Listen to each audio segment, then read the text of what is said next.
Good to see you. And I'd like to start with just taking a moment to connect with all of you visually and you with each other. And so feel free to just turn to the gallery view. And so we can just take each other in. And I don't know about you, but I felt a moment of panic when I was waiting and waiting and no one was coming. No, the host. I'm not sure what happened, but maybe we all felt that. Maybe you all felt that too, right? Like, was it the right time? Am I in the right place, right? Yeah, am I in the right, and that, triggering that little person inside, that little girl or little boy, like, am I doing it right? Have I done something wrong? So I don't know if you have those feelings or if they're active for you. But if so, let's take a moment to befriend those and just take a breath, breathe some love around that. We've landed in the right place at the right time. And maybe that's because we're all right. We're all right. Oh, blessed beings, so good to see you. Oh, good to see you. From East Coast to Texas to the West Coast. Yeah. And I'm all the way out here in the Pacific Ocean right now on an island. And so just taking each other in across this miracle. It's a miracle that we can see each other across space and across time zones, across space and time, that we're transcending space and time here to be together in the timeless moment. And that's what I'd like to explore together today in this Dharma Sunday, is this timeless moment, the timeless now. So as we start to practice together, let's do that. Let's drop into the timeless now. We can even start that right now, just being here together. Okay, so you can feel free to move to speaker view if that's better for you, or to turn off your camera if that's better for you. And for practice, getting settled for practice. And we're going to practice together some meditation for about 30 minutes or so. And then we'll take a little stretch together and move into the talk, the Dharma talk teaching.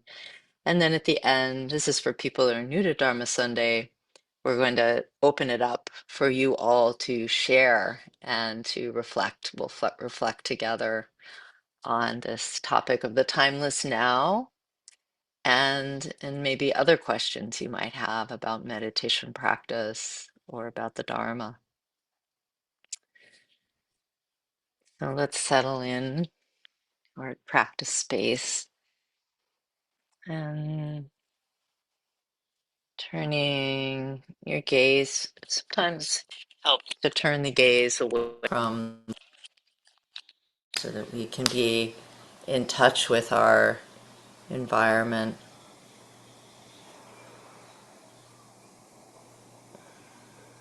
And just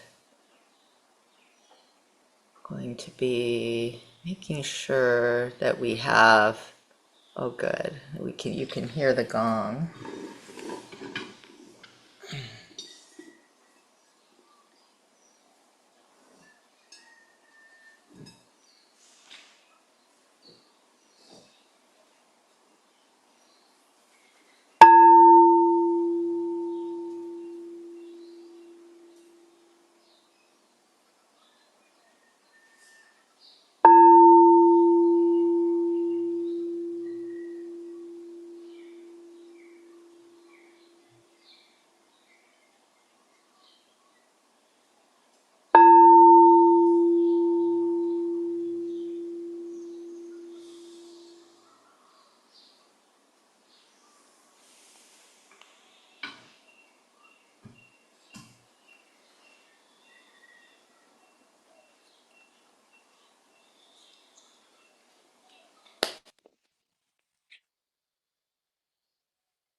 We'll begin our practice with refuge.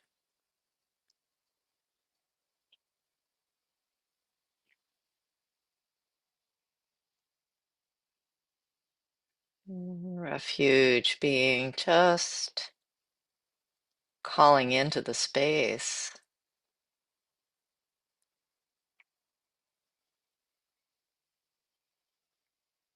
your field of support.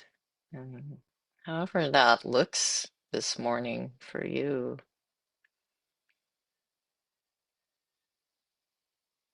guides or beloved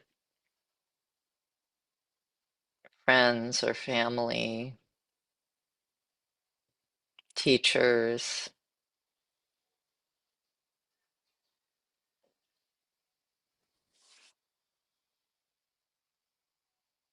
those who have helped you walk the path.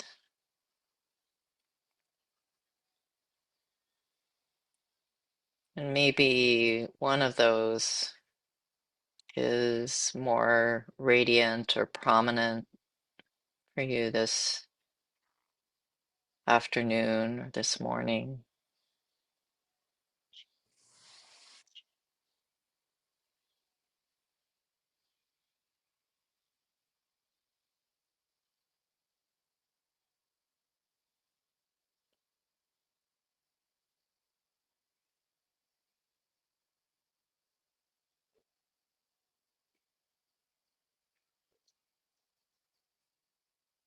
And just bringing that being, that person, that guide, transcendent energy to mind and receiving love and witnessing from that presence right now in the here and now as if they were really here with you.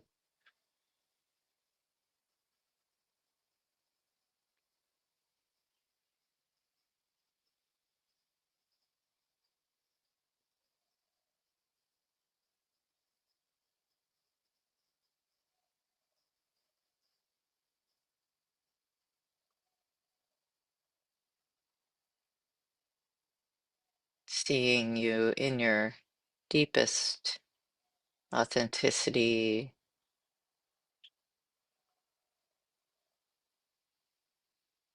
and seeing or witnessing your noble intention.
And within that field of radiant support, this refuge field, just coming down into your feeling body.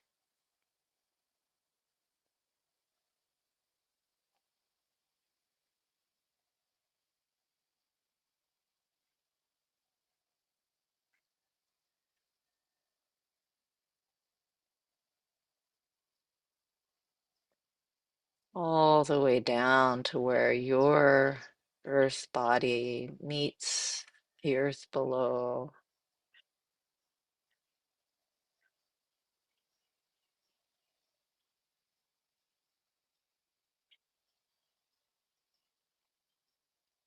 feeling yourself there supported and held.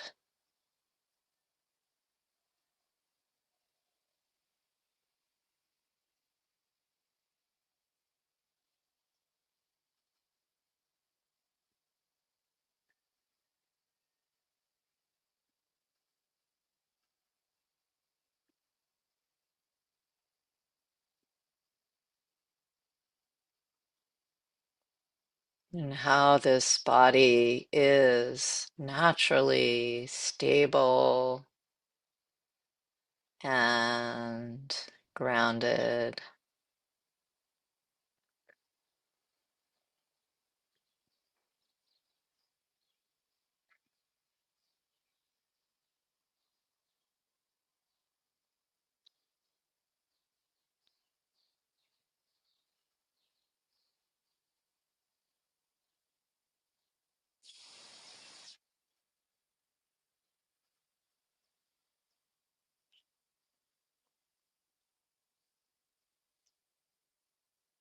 Anchored.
Noticing the coming and going of breath.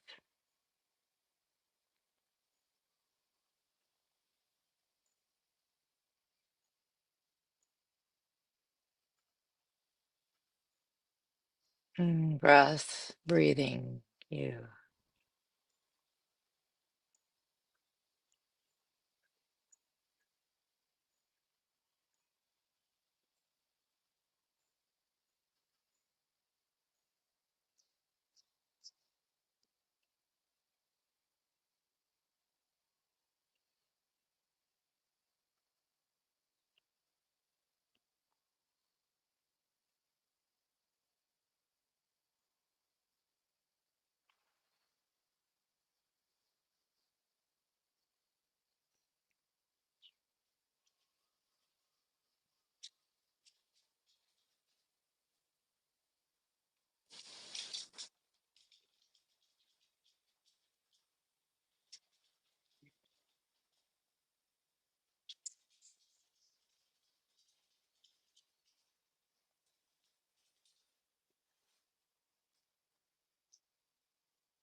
Letting the breath draw you into this present moment,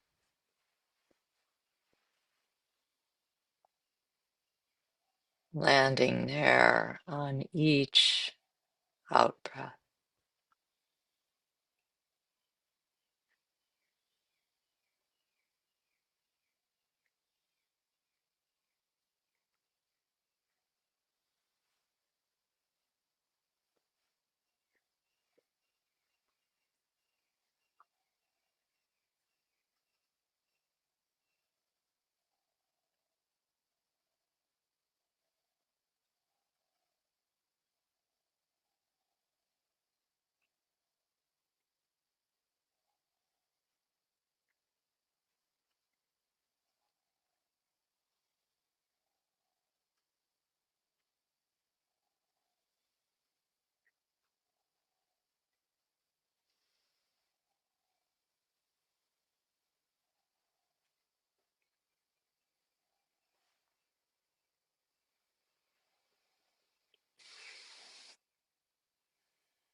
As you land more fully in this moment,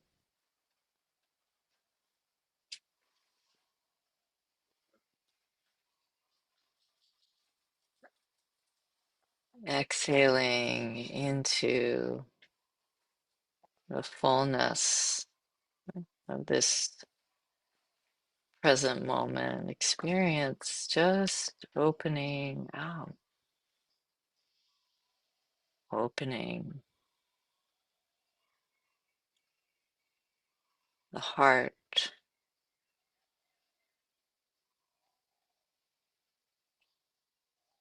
on an exhale.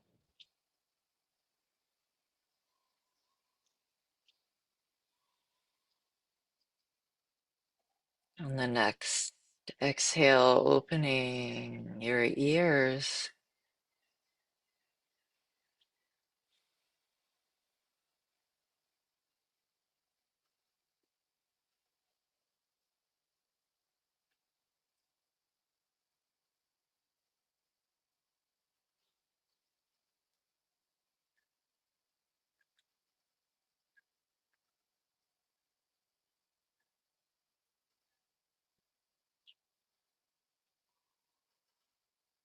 On the out breath, opening to all the body's sensations.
On an out breath, exhaling, your eyes a little open, let in some light.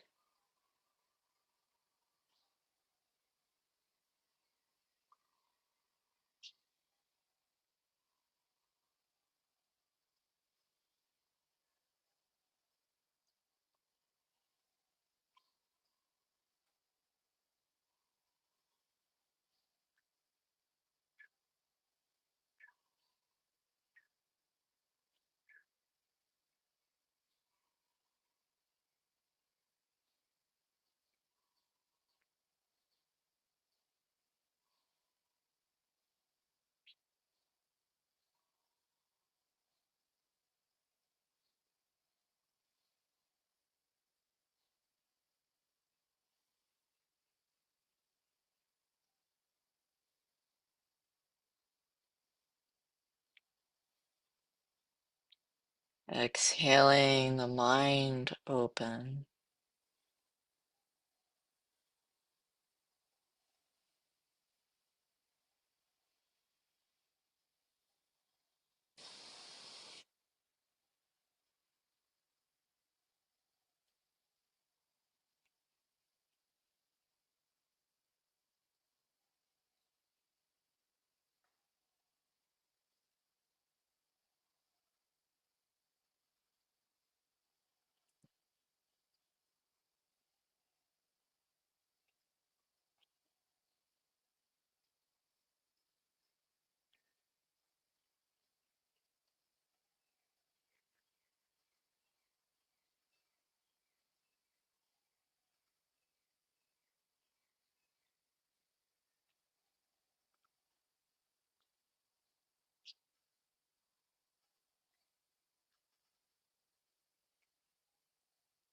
Exhaling into the here.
Exhaling into the now.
So I'd like to invite you to stand and stretch, and you can do your own stretch, or you can welcome to stretch with me.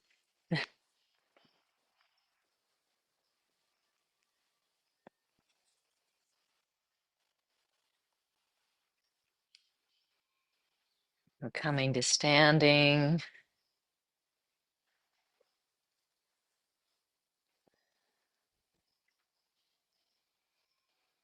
and we'll inhale the arms up and grabbing a wrist, exhaling over.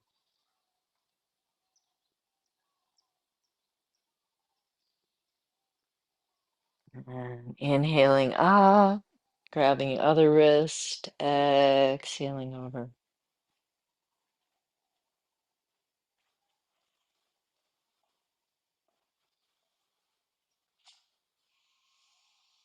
Inhaling up and nice stretch in the side body.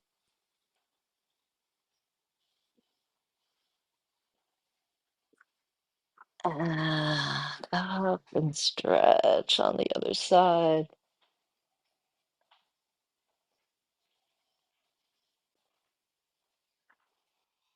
And inhaling up, stretching towards the sky. Exhaling down. And we'll rotate the head nice and slow.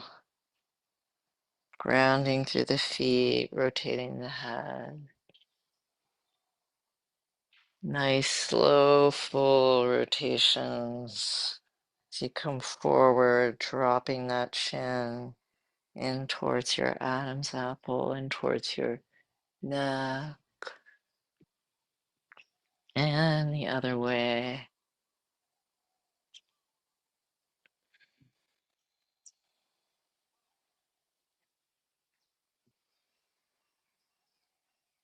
Full rotations.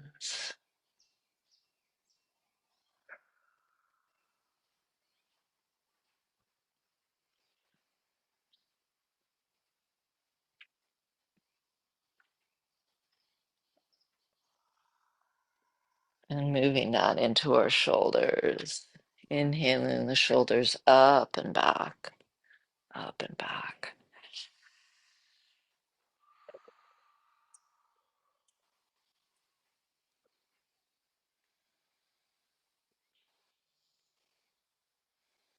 And from back to front.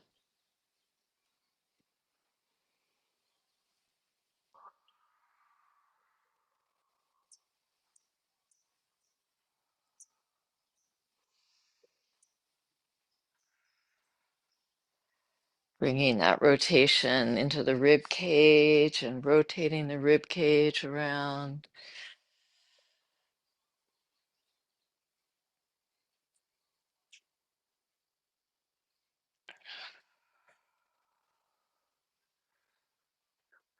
Keeping those hips stationary and the other way. Hips staying where they are.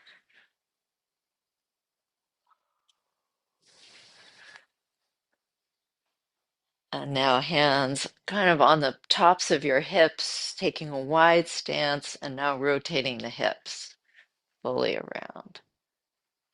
Those knees bending just a little bit.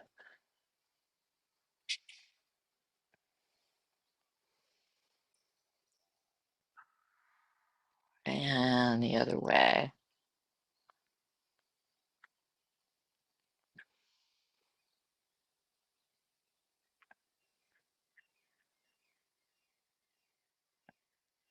Bringing that rotation into our knees, rotating the knees around.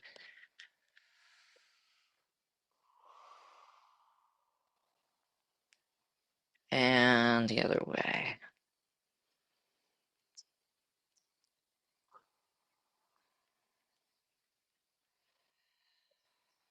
And one more. Inhale up. And exhaling down over those legs and all the way down to the ground, all the way down to the floor, letting the top of the head reach to the floor, reach to the earth, and getting a nice stretch in the back of those legs, turning the head from side to side.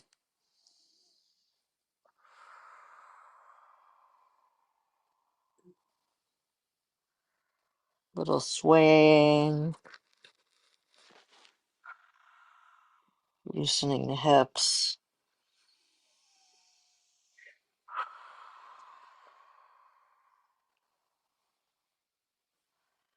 And inhaling up.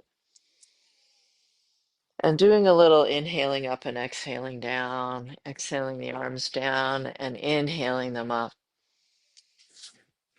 Exhaling the arms down. And you can let them go down any way you want. You can inhale them up and exhale them down.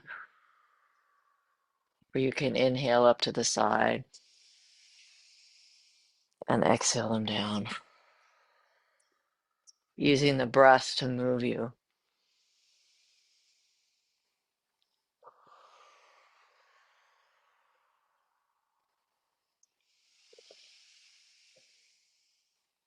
And maybe flying like a bird as you bend the knees. How would a bird lift? And exhaling down. And inhaling up. And exhaling down.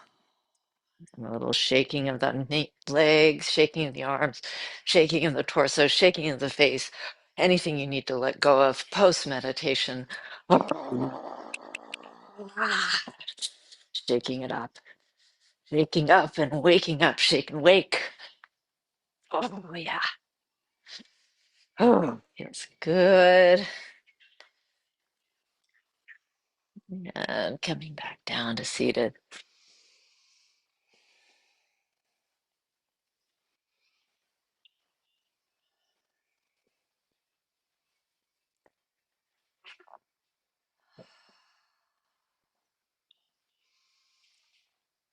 So this morning, this afternoon, or evening, depending on where we are, I'm exploring this timeless present.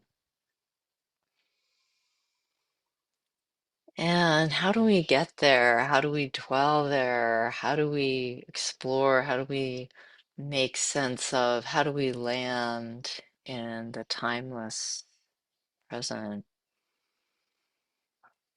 So in Tibetan practice, in these teachings on the great wholeness, there's this notion, and I say the great wholeness, what do I mean? I mean these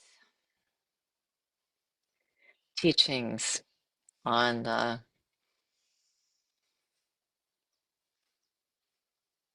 this non-separation of self and world, teachings of the great wholeness are also these teachings of the non-dual, how to move from living in a separate self and all the isolation and all the contraction of that into the opening into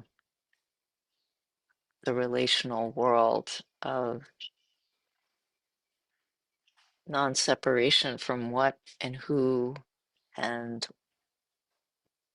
the larger context of our world. How do we live in that? But in those teachings, there's a notion that there's not just three times, not just a past and a present and a future, that there's a fourth time. And in some ways, you might think a fourth dimension time, that there is such a thing as a linear, or there seems to be, our experience, our human experience is that we are on a continuum. We're on a continuum of uh, time that's marching forward, this linear continuum. And that's that linear continuum assumes that there was a past and that there will be a future, and that right now there's a present, and that things move in this directional way. But in the teachings of the Create Wholeness, there is this notion of a fourth time. And the fourth time is the timeless time, a timeless now. And in that notion of the fourth time, there being this fourth time, there is a kind of uh, eternal moment. And that eternal moment is not tied to a linear timeline.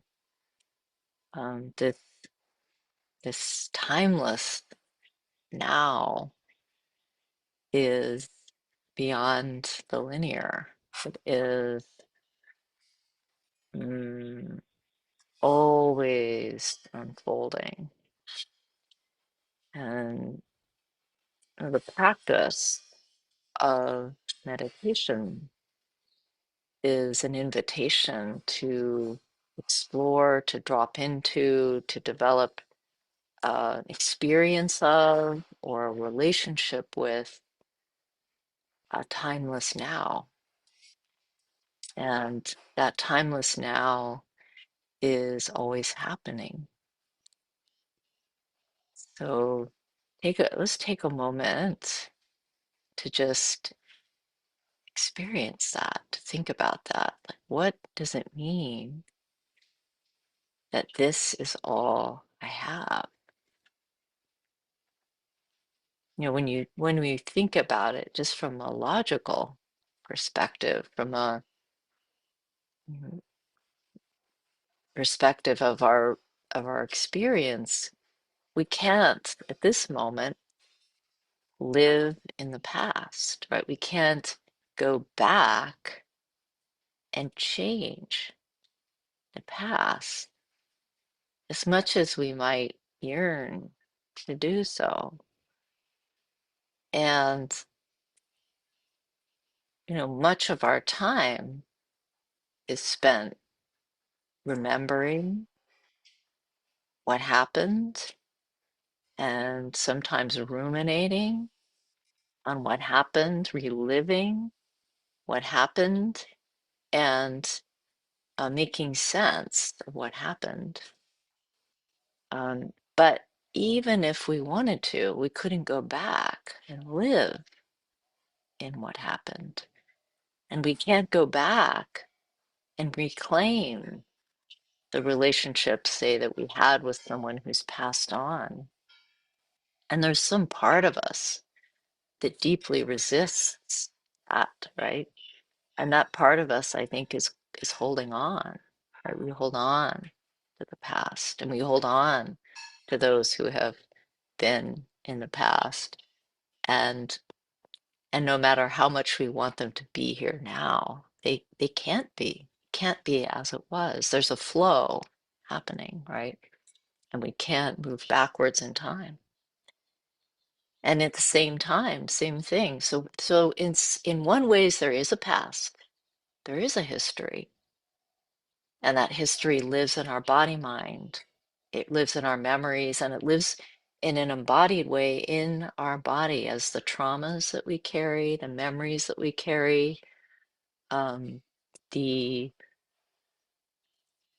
also the love and the joy that we carry from those past experiences and those past developmental, you say, milestones that have helped us become more resilient or closer to our nature, valuable these past thoughts, these past memories, and these relationships that we've had that are so precious to us, so dear to us. Um, so there's a aspect of past that lives in the present, in our embodied experience and in our nervous system and in our memories, right? Um, but in terms of actually inhabiting that past, we can't do so. We can value it, we can acknowledge it, but we can't live in it, right? And so there's that, you know, and then there's the future, a future that we also spend a lot of time anticipating and planning for and worrying about, the future that we think is coming. And the future, too, as we know from our experience, it is not something that we can actually make happen. And even the deepest aspirations we have for our future are only that, only that. They are aspirations, plans, wishes, um, or sometimes fears. We fear what might happen in the future too. And what we fear may or may not come to pass, as we know from our experience, time and time again, that we plan, we anticipate, we worry about, we fear, and then what we thought was going to come to pass doesn't actually happen. Right? So we know that from past experience, but we still live as if there were a future. We do. We live in that. We lean towards the future. And so just inviting you to think about how you lean. How do we lean into the future? How do we fear and assume what is going to happen next? And how much time do we spend every day leaning towards that future? Knowing, even knowing logically that it's not going to necessarily come to pass in the way that we think, but somehow when things don't go as planned, we act as if it's a surprise, right? We do. We act as if, how did that happen? Yeah.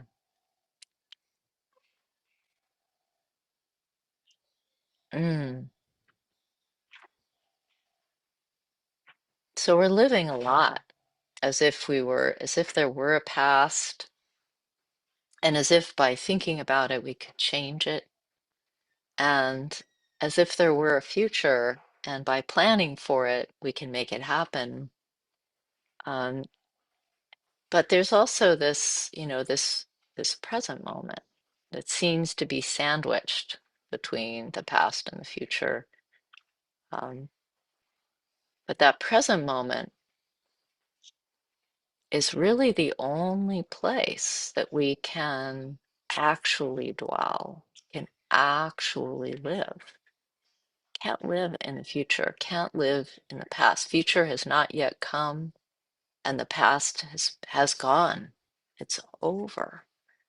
But what we do have is this precious moment. And at first, when we start to explore that, that's what we're doing in meditation. That's what we're doing. When we start to explore that, this present moment, the only thing that really is, we begin to see there is a steadiness here. There is a steadiness here in that this is always available. As long as we're alive, this moment is available. And I say available in the sense that refuge here is happening now. Whether we like it or not, we are only here now. And that steadiness, that this is happening, that isn't happening, and this isn't happening, but this is happening means that this is without time, in the sense that that is gone and this is gone, but this is timeless. This is eternal in its availability and also in some of its qualities. This is spacious. This is awake, or we might say uh, luminous. This is self aware. And this is in flow, right? In the sense that present moment is dynamic, not static, right? When you start to live in this, you see movement is happening, sound is happening, um, and feeling is happening. There's a sense of movement in the steadiness of what is here now. So, our meditation practice is so much about that, just coming home to what is here now. And so let's take a moment now to just come home to that freshness. I just want to do that as a short set.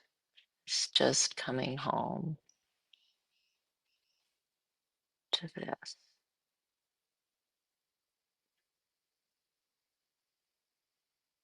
coming home to this,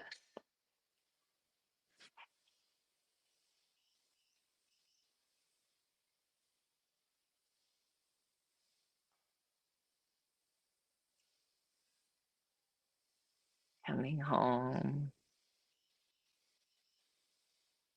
to this.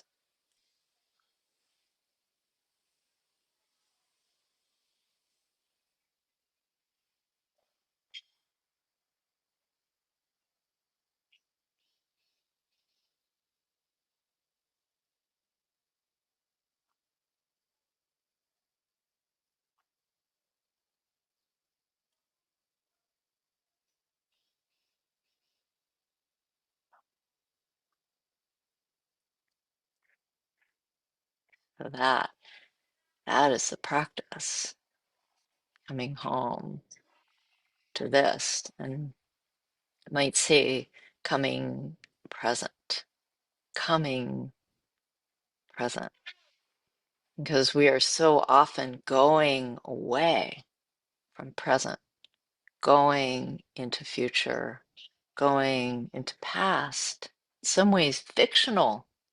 We're going into an imagined future, and we're going into a past that we cannot reclaim. But what we don't realize, I think, when we're doing that is we're also going away from this home. We're going away from this home. And we need to do that to function in the world. Yes, yes. But we don't need to do that all the time. All the time. We can learn to come present again and again. And there's keys to that. So how do we do that? Keys. We need some keys because it's very easy to spin in our lives away from this. And so meditation, is one of the first keys, slowing down. Meditation is a coming home to this again and again, but we need to slow down in order to do that because we're speeding, we're on the timeline, we're on the linear timeline, and we believe so firmly in its reality. I do. I do. I believe that there's going to be a tomorrow and a next day. And like, we made our New Year's resolutions. One of my New Year's resolutions is to be true to the practice of coming home. That's a New Year's resolution for me, to stay true to this, coming home to this. And that means, right, creating a life where coming home is possible, and that's slowing down to do that and getting off the linear timeline enough, or often enough to reclaim the preciousness of this present moment. So there's something about slowing down. And then timeless present. How do we get there once we've slowed down? The body. The body. Because the body, the mind is very much living in this linear timeline. The body is very connected to the timeless present, in the sense that the body isn't thinking, I'm going to breathe, I'm going to take my next breath.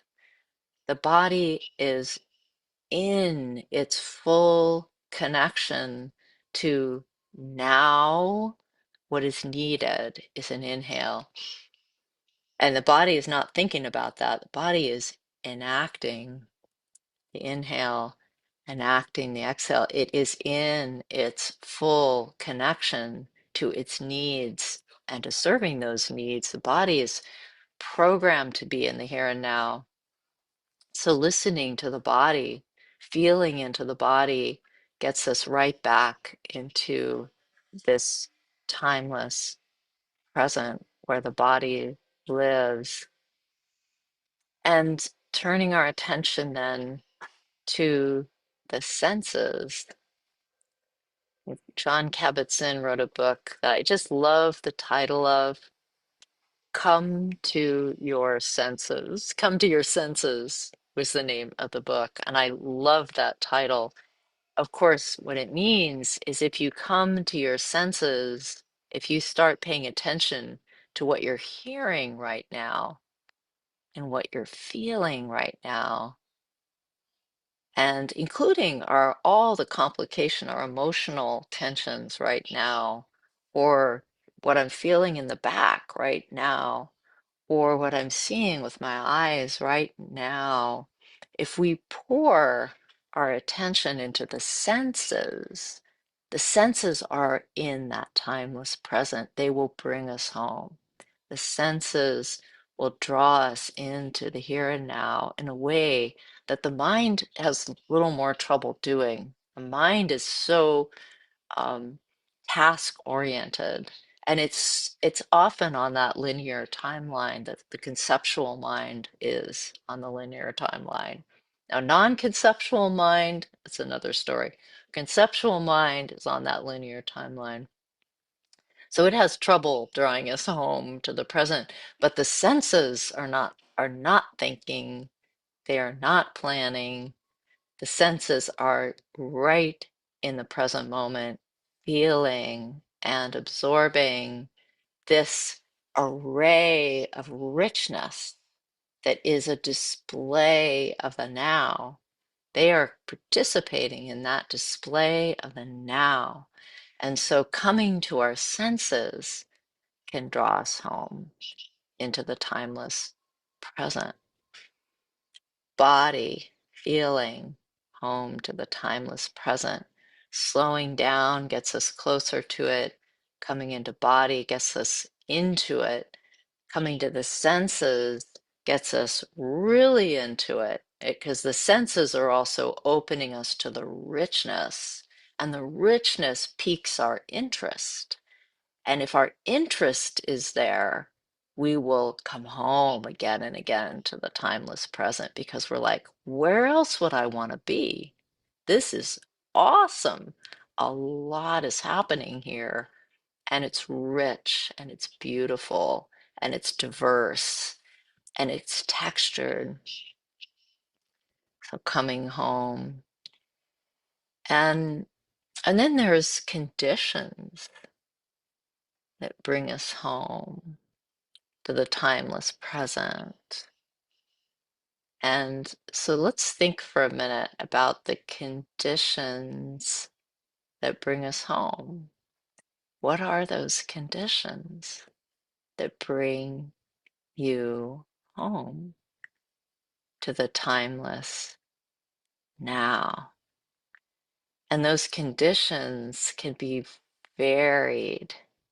And I don't know right now, I'm going to check in whether our chat is enabled, but if it is, I'd like to invite you to type in to the chat some conditions that help you come home to the timeless present. And those conditions are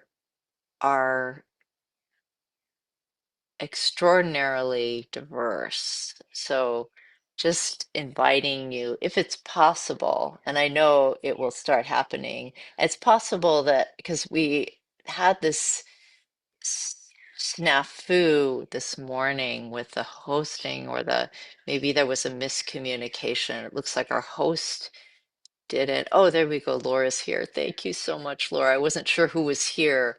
I wanted to let you Thank know, you. and I didn't want to interrupt the meditation. Yeah, make sure that you select everyone at the top of the chat Okay. box. Everyone, so we see it. Yeah, good. Thank you so much, Laura. So, Sure. what helps us come home to the timeless present? And I see nature in there. So, I'd like to invite you to put it in there. Rainstorms, the ocean, grounding in the body. Yeah. Music. Yeah. Hey, Jim. And coming back into and feeling my body, especially from the ground up. Yes, yes, being in nature, pausing, nature, stillness, nature, poetry, curiosity, appreciation, sound, movement, barefoot in the garden. Love this. Rainstorms. Oh, beautiful. Beautiful. Thank you. Thank you for sharing some of those um, conditions that help us come present. Making art. Yeah, that's awesome. So, beginning to reflect on those conditions that bring you home to the timeless now is a practice. Beginning to list them for yourself, to value them, to make them a part of what it means to be in your practice. It's not just something that happens on the cushion, not just something that happens when we slow down and we enter a state of meditation, although meditation is invaluable for me, still invaluable, deeply, and I think will be for the rest of my life to help me remember to come home. But once you've touched that truth, this is the timeless now. This is what it feels like, what it opens up into. Then off the cushion, all the things that we do to spark that presence. And I want to insert here some of the things you've listed: nature, um, and music, and the making of art and poetry and barefoot in the garden. Some of these things are also things that bring us into relationship. So thinking about how the relational field, like being in relationship with trees and earth and sounds and birds.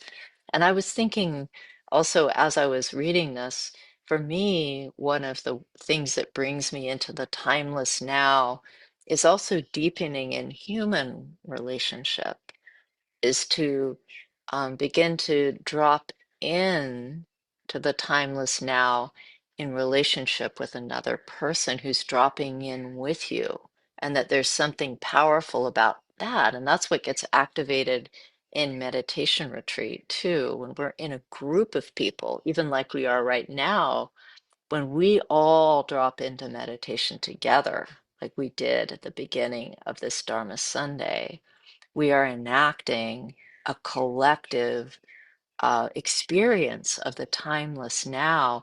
And then it's so much easier to dwell there because you're with others who are dwelling there too. And when you begin to connect to that sense of the field of Sangha in timeless now, it's like, oh, I don't have to do this by myself. Or if you engage, say, in gardening with a friend or walking in nature with your dog, it's you and your dog now experiencing the timeless now. And there's a collective draw into it too. So something about relationship and the timeless now and getting out of time together, stepping away from the linear and into the eternal together is such a powerful practice. So, something about the relationship with others and the relationship with our dogs and the relationship with the trees and the birds, that they're dwelling in that timeless now with us. So, we start to set up a sangha of the timeless now that we can experience not alone, but together, together. And also in these examples that you've provided here, like being barefoot in the garden, curiosity that Cindy offered there, also the importance of wonder in accessing the timeless now, the importance of this quality of being of openness, curiosity, openness, and um, freshness, eyes of freshness. So, in these teachings on the great wholeness, sometimes at a quality that is mentioned of wakefulness itself, right? Waking up itself, Bodhi, enlightenment, awakening, is this quality of soma. Soma is the word, Soma, that we find in these Tibetan texts. And soma means freshness. And the idea of soma is that every moment is new. So we think we've experienced the world before, but we haven't. In the timeless now, there was never a past, and there never will be a future. When you really are accessing the timeless now, there never has been anything else, and there never will be. So, this moment that you're experiencing is absolutely new to you. And what's going to unfold is completely new because there never was a past to make it old. So, Soma is the name for that. And what we're accessing in the deeper levels of our meditation practice is this perception that this moment is the new moment, and it's the only moment that you've ever experienced. And it's the only moment that you ever will experience. It's right now. And even to drop into that recognition is makes the world fresh again. The world becomes soma, which means bright, incredibly interesting because we've never been here before, and also full of wonder, like this wonder of, I wonder what is unfolding, what will unfold in front of me in this timeless now. What's next? So a curiosity, and next as in next instant of now, of timeless now. What's going to happen in the timeless now, not knowing necessarily. So there's an element there of wonder and of freshness and of a childlike opening into the possibilities, which are infinite in this timeless now, infinite possibility in this timeless now. Um, Soma, wonder. And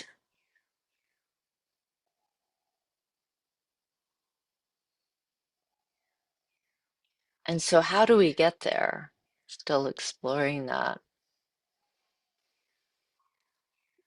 valuing, prioritizing our relationship with nature, prioritizing our relationship with the things that get us here, with movement, with all the things you put there in the chat. So finding out what is it for you, and then returning there and making that into your practice and into your priority. And also, I would say I'm adding that your discipline, because there takes some discipline to do that. It takes some discipline to make boundaries and to make time for being timeless. So making blocks in your life where you allow yourself to be timeless, because we do operate, our society operates, and our work often operates on a schedule. The work operates in the boundaries of a linear time, but our practice should be stepping out of the linear time. So sometimes we need to make time in our linear world for the timeless, non-linear practice. We need to do that, and that takes discipline. And in a way, what you're doing, it's radical and it's countercultural and it's even revolutionary to make time for the timeless. It is revolutionary, and it's not where our world generally lives. It's not what um, our wider society necessarily values. If you were to say to your boss, I need my timeless time, you might have an amazing boss, but they might say yes if they're an amazing boss, but they might also say, what are you talking about? We need you to produce, we need you to perform, which might be true in the relative world. But really, there's a revolutionary aspect of valuing this eternal present, because the more you value this eternal present, the more you are coming into relationship with your most authentic being, with the more that you are, the more that you are lives in the timeless now. So as you enter into a relationship with the timeless time, you're also befriending the deepest Buddha in you. The deepest Buddha in you lives in the timeless time. We might say consciousness, not the conceptual mind, but our non-conceptual consciousness, our primordial awareness lives in the timeless now. So if we want the relationship with the primordial awareness, we can get there by slowing down and entering the timeless now. And as we explore and deepen in the timeless now, we're also discovering some part of us already lives there. And so as we find that part of us, oh, that part already lives here, we're changing our relationship with who we truly are. We're seeing who we have always been this one who is in the timeless now. We've always been that. So our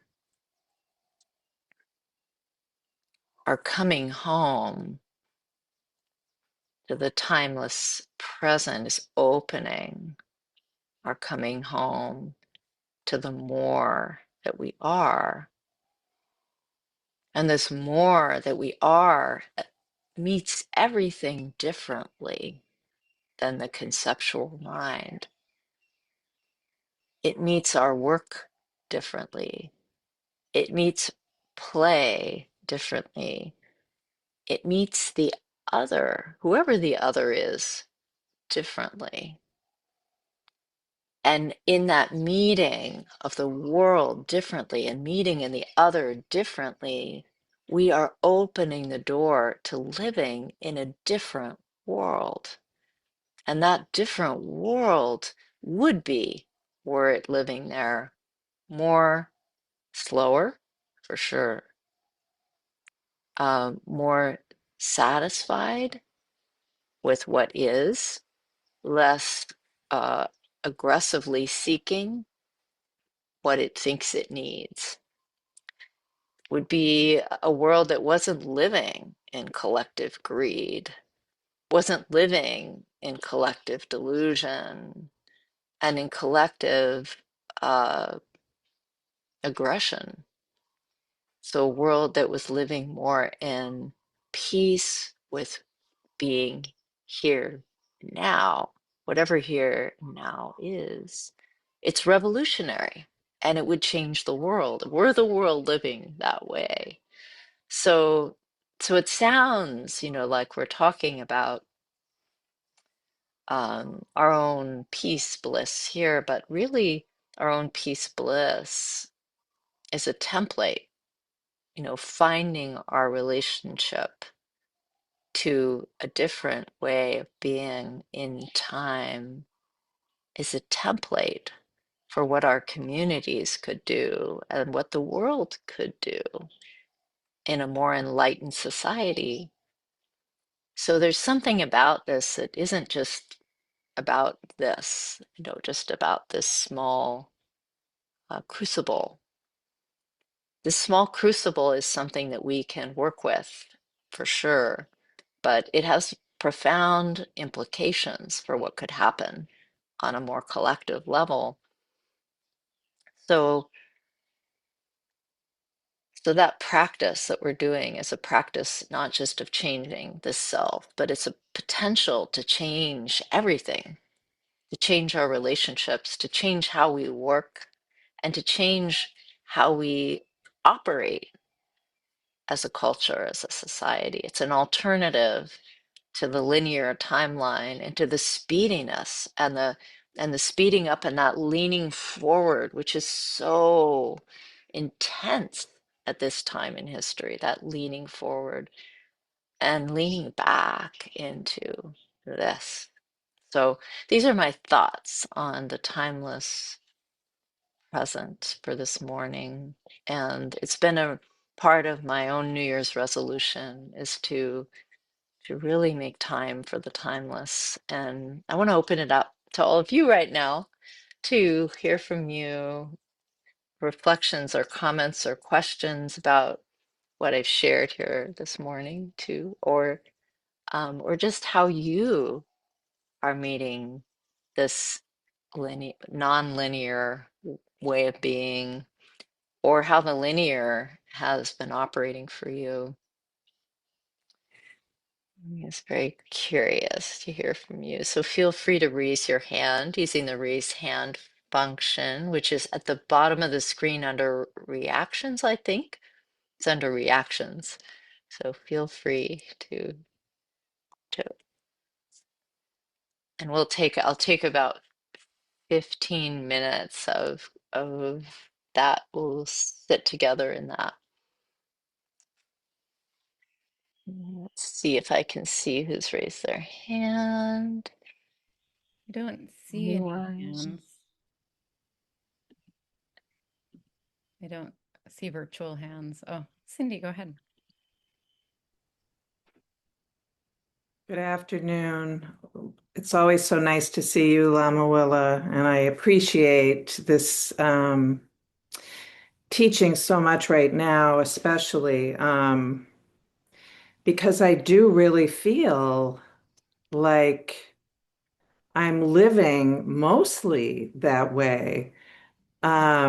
Just right now for the winter. Winters in New England, I think, are beautiful conditions for that. And I'm over living over near Wonderwell now, and the land here in the winter is like living in a snow globe. Most days, anytime you look out a window, it's snowing. It may not be accumulating, but some form of snowflakes are just flying around, and it just catches you and and just stops you from whatever you're doing for a moment, or at least me. And then there's so much you're not able to do that you can do in the rest of the, in the climate the rest of the year that we do slow down here, in the winter. Um, so I really, really appreciate that. And um, I definitely would like to think more and practice more regarding the collective mind in timeless time and how to integrate, how to envision that on a collective scale. Um, so maybe a plug for your program tonight would um, might speak to that, which I'm looking forward to. So thank you very much. Mm. Thank you, Cindy. Yeah, that is what we're exploring through Revolutionary Dharma. That's a series that Cindy's referring to. It's called Revolutionary Dharma, and I'm doing that with Deborah Eden Tull. But yeah, that is what we're exploring for the year is how do we make the connection more broadly not just to the timeless now and the world's condition, which is very challenging at the moment. The world that we live in so many ways, is we live in very challenging times. And so, how do we draw that connection between the challenging times that we live in and our Dharma practice? Because our Dharma practice, in some ways, it holds so many potential wisdoms for the world and how can we start to develop a practice that connects our wisdom to the wisdom of our community and our wisdom, how do we bring it to bear on what we're witnessing too and envelop that into our practice because it's very easy to get dysregulated, isn't it, at this time especially, and so that dysregulation, we want to stay in touch with what's happening in the world. We want to know, we want to be responsible citizens of the world and take responsibility for what we can take responsibility for, and to change what we can, and to be aware of what we cannot change, right? And so, what do we do with all of that? And wanting to explore that. Yeah, thank you. You, Cindy. And thank you for also reflecting on the invitation that cold weather holds for coming into relationship with the timeless present too. Yeah, there's a lot of that sort of hibernation and the womb-like quality of winter that can be very powerful at this time, and as the days are darker. Yeah. Hmm.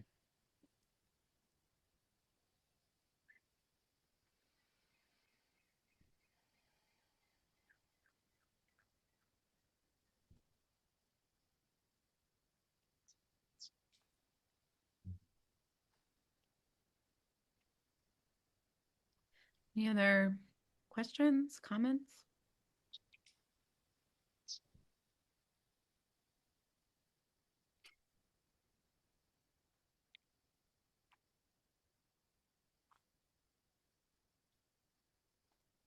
I have a question for all of you. Maybe just a question in case anyone wants to share this. Um, Maybe just like a couple of people, a couple of volunteers to like when you're in the present moment, because this I have these sort of little ways and techniques that I use with myself.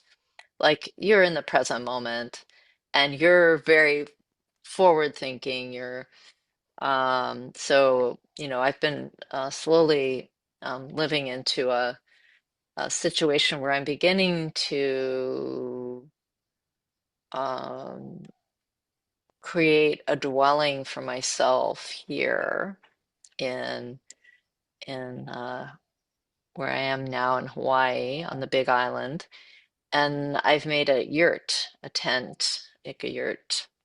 But I'm homesteading, we might say. I'm homesteading, and the process of that involves a lot of leaning into the future because I'm trying to get things like a kitchen to eat and a bathroom to bathe, which would seem rudimentary, but it's actually very complicated because it involves water and electricity and all those things. So anyway, I'm in a practical situation there. And I think a lot about the future. And when I've catch myself getting really into a spiral of worry and concern about, the next thing that needs to happen, um, I have, a way to slow myself down and to come present. I have a process, sort of a, a, a an order of thinking and then behaving and then changing and coming present. So I'm wondering if you have such a process, if one of you could describe your process. How do you come present when you're forward leaning? How do you come present when you're ruminating on the past and wishing, regretting and wishing things were different? If anyone wants to share your personal process. Yeah, Um, Tainter, Hi. Tainter. Hi. Hi. It's so good to be here with you, and I really appreciate your thoughts this morning and meditating with the group, with the Sangha. Um, when, I love sky gazing that can, if I'm finding myself um, caught up in planning or start racing ahead of myself, to take a moment. And I live in a place where I can look at the sky with ease. And my current job has been, um, I'm on the road a lot in a vehicle transporting people. And so the sky is available. So that has been um, a, a tool for me. I think this morning it was sweeping the kitchen floor. you know, so it's a lot of possibilities, I think. Hmm.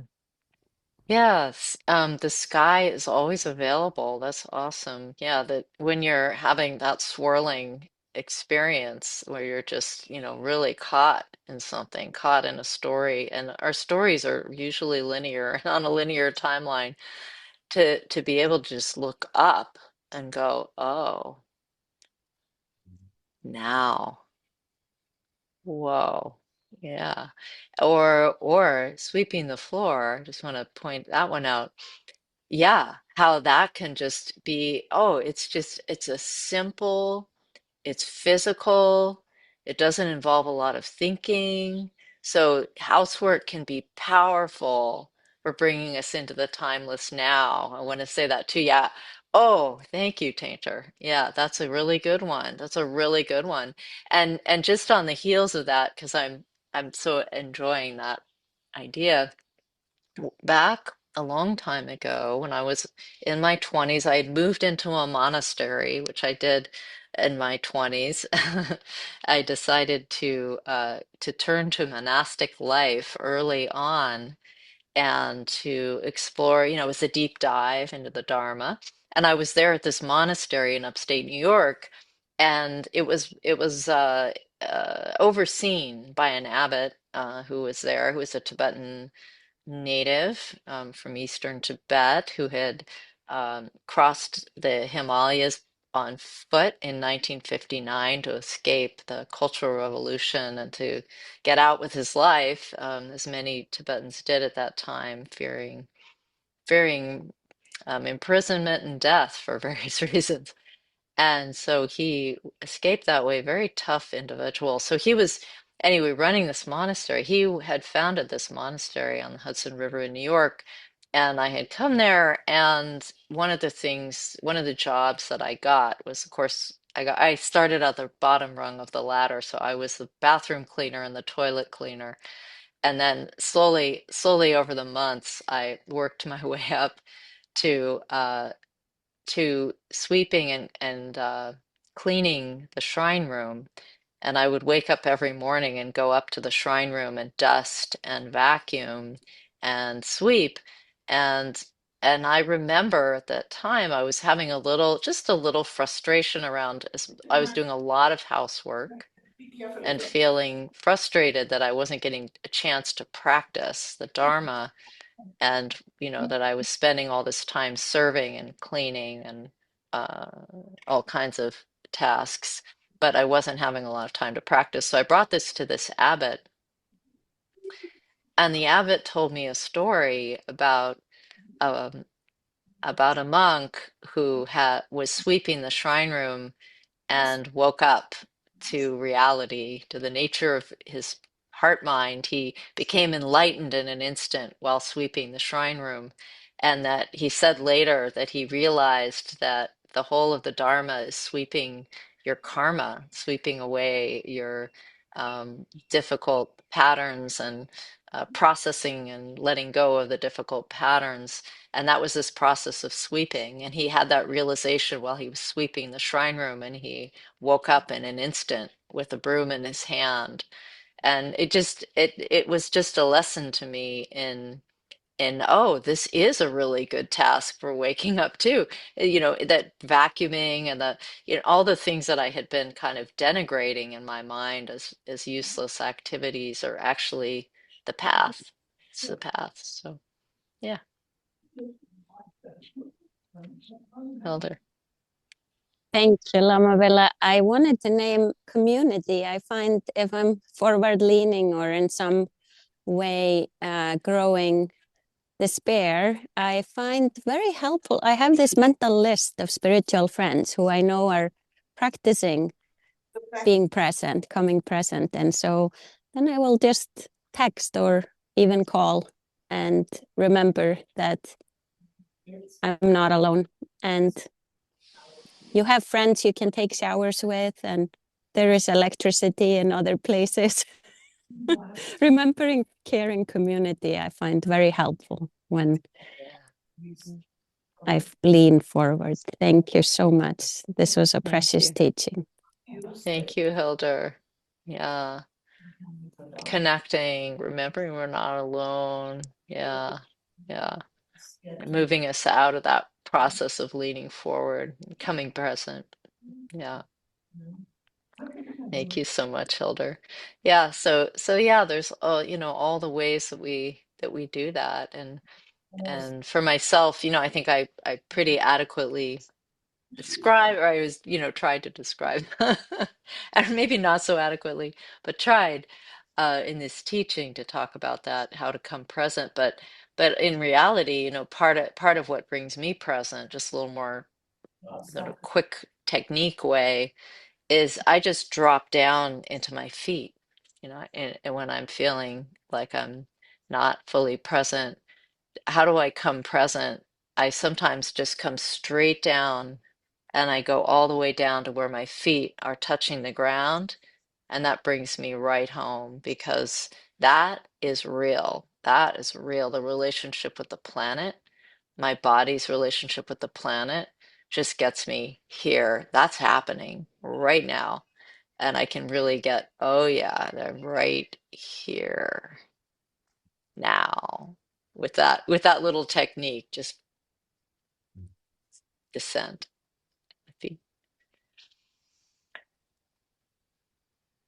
Well, so good to be with you all this morning. Thank you so much for coming to Dharma Sunday. And I so look forward, and it's so great to see your faces. And, my heart is very open.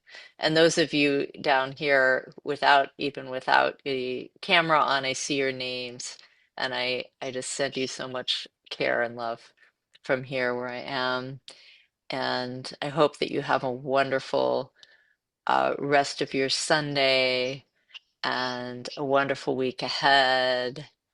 And also, wanting to just see you anytime that you want to come. I'll be here next month on the Dharma Sunday.